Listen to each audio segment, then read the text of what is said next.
పాడనా మౌనముగానే స్తుతి కీర్తన, చూడనా ఊరకనే నిలచి నీ పరాక్రమ కార్యములు.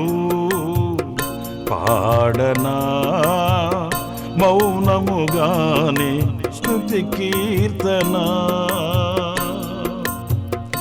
యేసయ్యా నీతో సహజీవనము నాశలు తీర్చి తృప్తి పరచనే. యేసయ్యా నీతో సహజీవనము నాశలు తీర్చి తృప్తి పరచనే. పాడనా మౌనముగానే స్తుతి కీర్తన.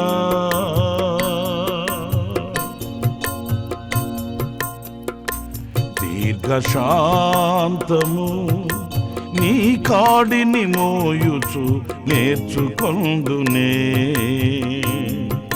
నీ ప్రశాంత పవనాలు వణచెనే నా వ్యామోహపు పొంగులన్నీయు. దీర్ఘశాంతము నీ కాడిని మోయుచు నేర్చుకొందునే. నీ ప్రశాంత పవనాలు వణచెనే నా వ్యామోహపు పొంగులన్నీయు. నా ఓదార్పు నిధివి నీవే, నా ఆనంద క్షేత్రము నీవే. నా ఓదార్పు నిధివి నీవే, నా ఆనంద క్షేత్రము నీవే. పాడనా మౌనముగానే స్తుతి కీర్తన, చూడనా ఊరకనే నిలచి నీ పరాక్రమ కార్యములు. పాడనా మౌనముగానే స్తుతి కీర్తన, చూడనా ఊరకనే నిలచి నీ పరాక్రమ కార్యములు. యేసయ్యా నీతో సహజీవనము నాశలు తీర్చి తృప్తి పరచనే. యేసయ్యా నీతో సహజీవనము నాశలు తీర్చి తృప్తి పరచనే. పాడనా మౌనముగానే స్తుతి కీర్తన.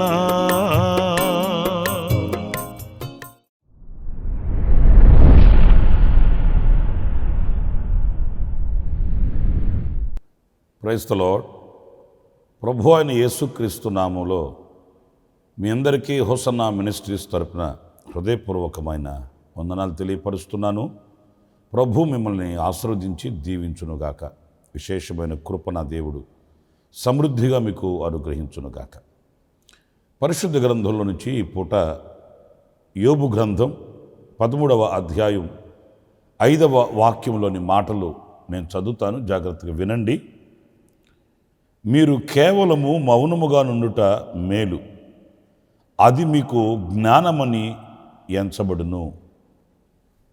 ప్రియ సహోదరులారా, చూడండి, ఇక్కడ మౌనముగా ఉండుట మనకు మేలు అనే మాట ఈ పూట మనం ధ్యానిస్తే చాలా ఆశీర్వాదకరమైన అనుభవంగా ఈ మాటలు మనకు నిలుస్తాయి. వాస్తవంగా చాలా కష్టతరమైన అనుభవమే అయినప్పటికీ మౌనంలో ఎంతో దీవెన దాగి ఉందండి.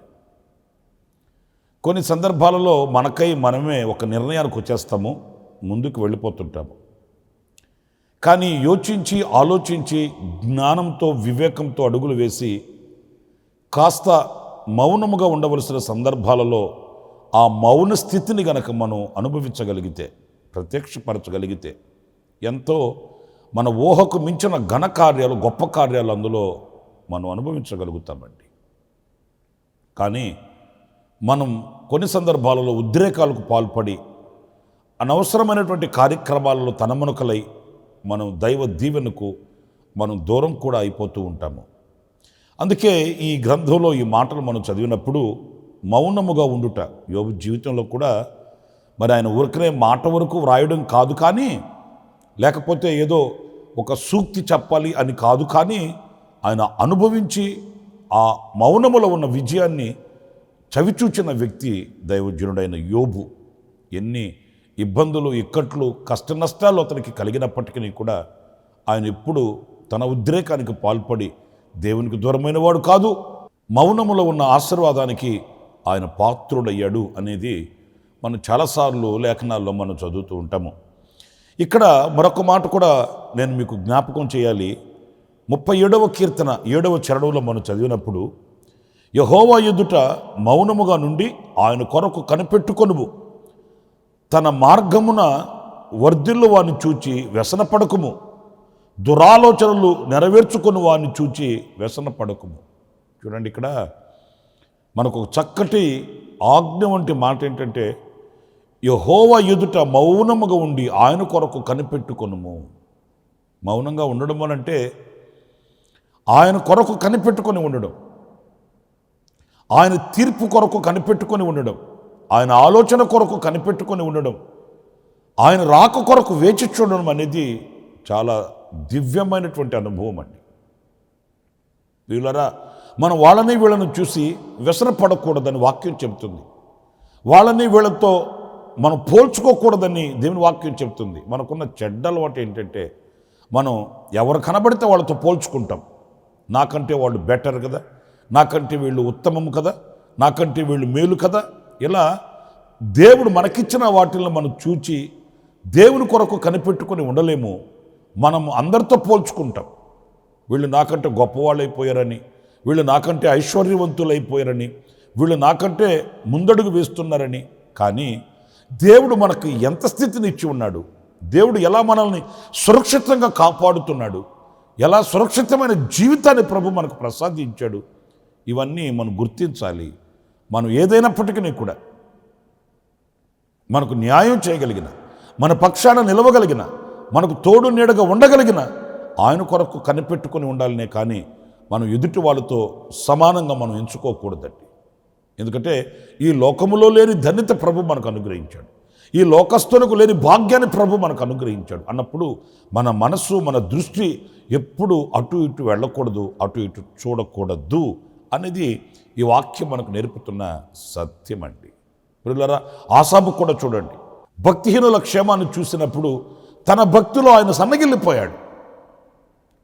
దేవుని మీద ఆయనకున్నటువంటి దృష్టిని కోల్పోయాడు, మనసు వికారమైపోయింది.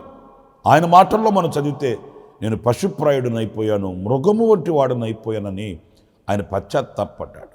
అసలు ఎందుకు ఆ స్థితికి దిగజారిపోయాడంటే, ఎదుటివారిని చూసినప్పుడు, ఎదుటివాని యొక్క క్షేమాన్ని తనతో పోల్చుకున్నప్పుడు. ఏమండి దేవుని వాక్యం అంటుంది, ఏమండి వాక్యం ఏమంటుంది? ఇశ్రాయేలు, నీ భాగ్యం ఎంత గొప్పది, నిన్ను పోలినవాడు ఎవడు?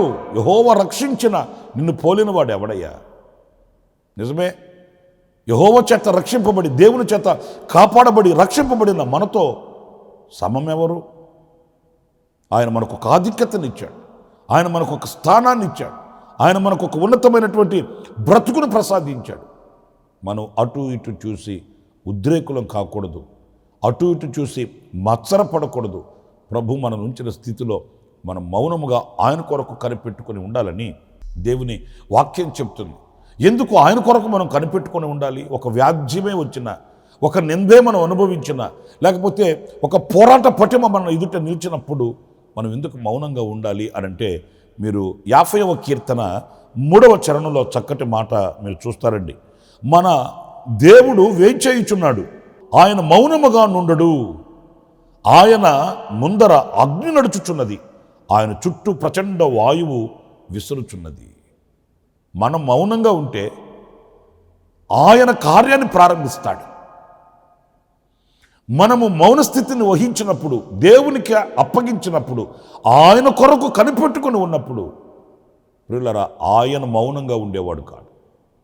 మనం మౌనమైతే ఆయన ఆ కార్య విషయమై పూనుకుంటాడు.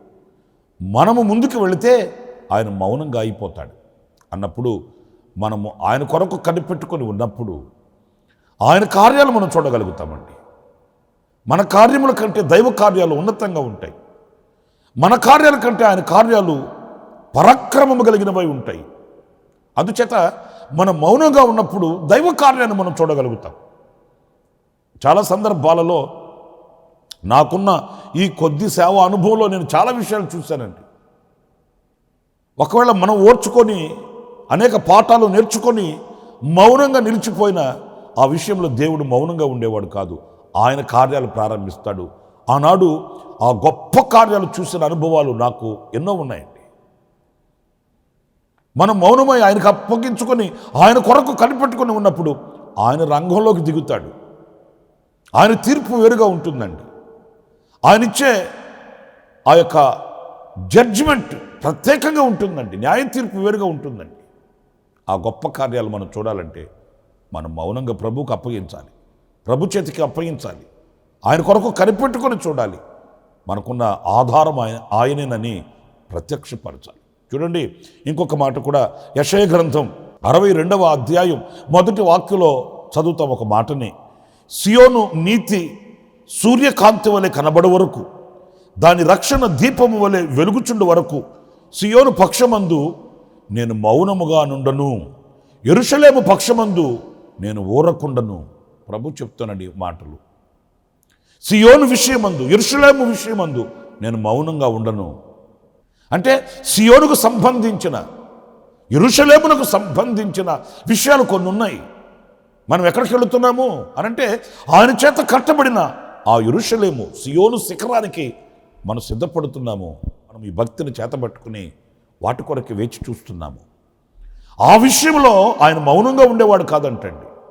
ఆ విషయంలో ఏదైనా మనకు ఆటంకంగా నిలిస్తే వాటి విషయంలో ఆయన మౌనంగా ఉండేవాడు కాదు సుమా. ఆయన తన కార్యాలు ప్రారంభిస్తాడు. ఈ సియోను విషయం అందే కానీ, యెరూషలేము విషయం అందే కానీ ఆయన రోషము పూనుకొనిన వాడట. ప్రియులారా, ఆయనను ఎదిరించగలిగిన శక్తి ఎవరికి ఉందండి? ఆయనకి ఎదురు చెప్పగలిగిన నాథుడు ఎవరున్నాడండి? ఈ భూమి ఆయనది, ఈ సృష్టి ఆయనది, ఈ సృష్టికి కారణ జన్ముడు ఆయన, నిర్మాణకుడు ఆయన. ఆయన చేతిలో ఉన్న వారం మనమంతము. గనుక ఆయన మౌనంగా ఉండడు, ఆయన కార్యాలు చేస్తాడు. ఆ కార్యముల కొరకై మనం వేచి చూడాలి. కొన్ని సందర్భాలలో మన చిన్న చిన్న వ్యాపారాలలో, ఉద్యోగాలలో కొన్ని ఆటుపోటులు మనకు ఎదురైనప్పుడు మనం దేవునికి అప్పగించుకోవాలి. దేవుని సన్నిధిలో మనం ఆయనకి మొరపెట్టుకోవాలి, ఆయనకు చెప్పుకోవాలి. మన దేవుడు ఆయన కార్యములు పూనుకుంటాడు. ఇంకొక మాట పరిశుద్ధ గ్రంథంలో మనం చదువుతామండి. 62వ కీర్తన 5వ వాక్యంలో మనం గమనించినప్పుడు, నా ప్రాణమా దేవుని నమ్ముకొని మౌనముగా నుండుము, ఆయన వలననే నాకు రక్షణ కలుగుచున్నది. ఆయనను నమ్ముకొని మనం మౌనంగా ఉంటే ఆయన వలన మనకు రక్షణ కలుగుతుందట. అంటే ఆయన ఆ రక్షణ కార్యాన్ని చేసి చూపిస్తాడు. అందుకే ఈ కీర్తనకారుడు తన ప్రాణంతో చెప్తాడు, నువ్వు తొందరపడకు, ఎందుకు కృంగిపోతున్నావు, ఎందుకు తొందరపడుతున్నావు, నువ్వు మౌనంగా ఉండు. యెహోవా వలన మనకు రక్షణ కలుగుతుంది. రక్షణ ఆయన చూపిస్తాడు, రక్షణ ఆయన కలుగు చేస్తాడు. మీరు ఇశ్రాయేలీల చరిత్రలో చూడండి, ఎర్ర సముద్రం ఎదురొచ్చినప్పుడు వాళ్ళంతా కృంగిపోయారు, అధైర్యపడిపోయారు. అప్పుడు దైవజనుడైన మోషే ఒక మాట అన్నాడు, ఈరోజు మీరు చూస్తున్న ఈ శత్రువుల్ని రేపటి రోజు మీరు చూడరు. మీరు ఊరక నిలుచుండి యెహోవా రక్షణను చూడండి, మీరేం కంగారు పడద్దు. ఈ రోజున విజృంభిస్తున్నటువంటి ఈ శత్రువులు, ఈ రోజున కంకణం కట్టి కాలు దుమ్ముతున్న ఈ కఠినాత్ములను రాబోయే దినములలో రేపటి రోజున మీరు చూడరు. మీరు ఊరకుండి చూడండి. దైవజనుడు ప్రవచన రీతిగా మాట్లాడాడు. ఆ రీతిగానే జరిగింది. ఇశ్రాయేలీయులను తరుముతున్న ఐగుప్తీయులు సంబరపడ్డారు. అయిపోయింది, ఇక ఇశ్రాయేలీయుల సంగతి మన చేతికి దొరికిపోయారు, వాళ్ళని ఇక్కడే మట్టిచ్చేసేస్తాం మేము అన్నట్లుగా విరుచుకుపడ్డారు. కానీ దైవజనుడు చెప్పినట్లుగానే ఆ మరుసటి రోజుకి ఒక్కరు లేరు, రథాలతో కూడా మునిగిపోయాయి. రథాలు, రౌతులు, గుర్రాలు జలసమాధిగా మార్చబడిపోయాయి. ప్రియులారా, ప్రకృతి దేవుని చేతిలో ఆయుధమండి. ఆయనకి సాటి అనేది ఏముంది? ఆయనకి ఎదురుగా నిలవగలిగినది ఏమున్నది? ఆయనతో పోరాట పటిమలో దిగగలిగిన ఆయుధాలు ఏమున్నాయండి? సృష్టి అంతయు ఆయనదైనప్పుడు, ఈ సృష్టి ఆయన చేతిలో ఆయుధమైనప్పుడు ఏం చేయలేవు. గనుక ఇశ్రాయేలీలతో దైవజనుడు చెప్పాడు, మీరు మౌనంగా ఉండి యెహోవా రక్షణను మీరు చూడండి. ఆనాడు ఎర్ర సముద్రం దాటి అవతలకి వెళ్ళిన తర్వాత ఇశ్రాయేలుకి ఎంత సంభ్రమం అనిపించిందో. గిలక తప్పెట్ల చేత పట్టుకుని ప్రభువుని స్తుతించడం ప్రారంభించారు. అవును, మనం మౌనంగా ఉంటే మనకు కలిగేది స్తుతి మనకు ప్రాప్తిస్తుంది. స్తుతి మన నోట నిలుస్తుంది. ఎన్నడూ మనము ఆయన స్తుతించుకుంటూ, ప్రభువుని ఆరాధించుకుంటూ ఆయన కార్యములను వివరించే వ్యక్తులుగా మనం మార్చబడతామనే విషయాన్ని మనం గుర్తుంచుకోవాలి. మీరు యెషయా గ్రంథం 53వ అధ్యాయం 7వ వాక్యంలో చక్కటి మాట ఉంది. ఆ మాట చదివి నేను ముగిస్తాను. అదేంటంటే, అతడు దౌర్జన్యము నొందెను, బాధింపబడినను అతడు నోరు తెరవలేదు. వదకు తేబడు గొర్రెపిల్లయు బొచ్చు కత్తిరించువాని ఎదుట గొర్రెయు మౌనముగా ఉండినట్లు అతడు నోరు తెరవలేదు. మన ప్రభు అయిన యేసుక్రీస్తుని గురించి మాటలు మనం చదువుతామండి. అతడు దౌర్జన్యము నొందిన వాడై ఆయన బాధింపబడి ఆయన నోరు తెరవలేదంటండి. దౌర్జన్యం అంటే ఏంటి? న్యాయ అన్యాయాలు ఉండవండి. ఒకవేళ మన పక్షాన న్యాయమే ఉన్నా పట్టించుకోరండి. వాళ్ళు చేయాలనుకున్నది చేస్తారు, వాళ్ళు చెప్పాలనుకున్నది చెప్తారు, వాళ్ళు ఏం ప్రతీకారం చేయాలనుకున్నారో, ఏ కార్యం చేయాలనుకున్నారో అది చేసేస్తారు. దౌర్జన్యం అది న్యాయం కాదు కదండి అన్న, న్యాయం ఎవడికి కావాలండి అంటారు. అది పద్ధతి కాదు కదండి, పద్ధతులు ఎవడికి కావాలండి?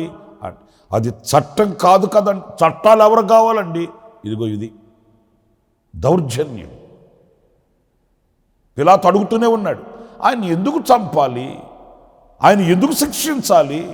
మరణమునకు తగిన హేతు ఆయన దగ్గర ఏమీ లేదు కదా, మరి మీరేమి సిలువ వేసి చంపండి అంటే ఏంటి? వాళ్ళకి చట్టాలు అవసరం లేదు, వాళ్ళకి క్రమం అవసరం లేదు, వాళ్ళకి పద్ధతి అవసరం లేదు. వాళ్ళు చంపాలి అనుకున్నారు అంతే.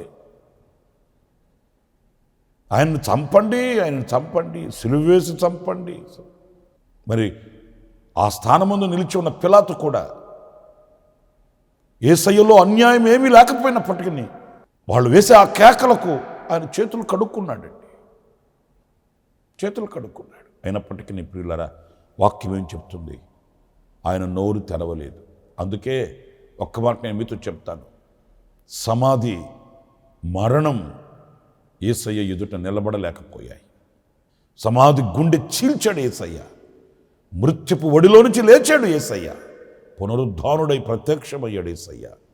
మరణపు ముళ్ళు విరిగిపోయింది, సమాధి సంఖ్యలు తెగిపోయాయి. శత్రువు గుండెల్లో సింహ స్వప్నమై నిద్రపోయాడు. ఆ పునరుద్ధానపు శక్తి యేసయ్యను ఆవరించడంలో గల కారణం ఏంటంటే, ఆయన మౌనముతో విజయాన్ని చూచినవాడు, ప్రపంచాన్ని గెలిచినవాడు. మౌనం ఎంత కార్యం చేస్తుందో చూడండి. ఓర్చుకుంటే, మౌనంగా నిలిచి ప్రభు కొరకు కనిపెట్టుకుంటే ఎన్ని ఘనకార్యాలు చూడగలుగుతామో చూడండి. గనుక మనము కూడా ప్రభువుకు అప్పగించుకొని, ప్రతి విషయంలో ఆయన చిత్తానికి సమర్పించుకొని ప్రభు కొరకు కనిపెట్టి గొప్ప కార్యములు చూచువారు మా ఉదుగుముగాక. దేవుడు అలాంటి కృప మనందరికీ అనుగ్రహించునుగాక. జీవాధిపతి అయిన ప్రభువా, మీకు వందనాలు నాయనా. మౌనములో ఉన్న ఆశీర్వాదం ఏంటో, మౌనములో ఉన్నటువంటి దీవెన ఏంటో, విజయం ఏంటో మేము గ్రహిస్తూ వచ్చాము. అలాంటి కృప మాకు మీరు అనుగ్రహించండి. మీరు కూడా మౌనముగా నిలిచి మరణాన్ని గెలిచారు, సమాధిని జయించారు. పునరుద్ధారపు శక్తితో ప్రభువు మీరు లేచి లోకానికి కనిపించారు. మీరు మౌనముగా ఉన్నారు. మాలో కూడా ఇలాంటి సుగుణములను మేము అలవర్చుకోవడానికి సహాయం చేయండి. మమ్మల్ని మీకు అప్పగించుకుంటున్నాము. మీరు మా పక్షమందు ఉన్నారు నాయన. మీరు మౌనముగా ఉండే దేవుడవు కాదు. మేము మౌనంగా ఉన్నప్పటికీ మీరు మౌనముగా ఉండే దేవుడు కాదు. ఆ విషయంలో మీరు వ్యాజ్యమాడుతారు, ఆ విషయంలో మీరు ముందుకు వస్తారు, మీ కార్యములు మాకు చూపిస్తారు. ఈ నిరీక్షణతో మేము ముందుకు సాగుతున్నాము.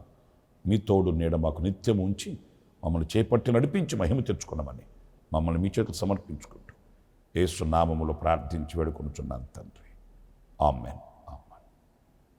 ప్రభు మిమ్మల్ని ఆశీర్వదించి దీవించునుగాక. విశేషమైన కృప నా దేవుడు మీకు సమృద్ధిగా అనుగ్రహించునుగాక. ఆమేన్.